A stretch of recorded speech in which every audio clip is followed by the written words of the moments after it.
नमस्कार, राजसेवा न्यूज चॅनलमध्ये आपल्या सर्वांचे स्वागत। पांझरा नदीकाठच्या पाणलोट क्षेत्रात सुरू असलेल्या पावसामुळे अक्कलपाडा प्रकल्पाच्या पाणलोट क्षेत्रात जोरदार पाऊस झाल्याने वरील बाजूस असणाऱ्या पांझरा मालंगाव आणि जामखेडी प्रकल्पातून पाण्याचा येवा वाढत आहे। अक्कलपाडा धरणामध्ये पाण्याचा येवा मोठ्या प्रमाणात झाल्यामुळे पांझरा नदीत देखील पाण्याची पातळी वाढण्याची दाट शक्यता आहे। तरीही नागरिकांनी गुरेढोरे, लहान मुले, वयस्कर लोक तसेच स्वतःची काळजी घ्यावी, नदीच्या आसपासही फिरू नये असा प्रशासनाने नागरिकांना इशारा दिला आहे। वरील भागात पाणी वाढलेलं आहे, पाण्याची पातळी नदीमध्ये वाढणार आहे। तरी कोणीही नदीच्या जवळ जाऊ नये, नदीमध्ये उतरायचा प्रयत्न करू नये।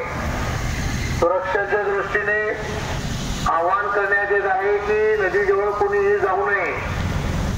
नदीची पातळी वाढणार आहे, वरील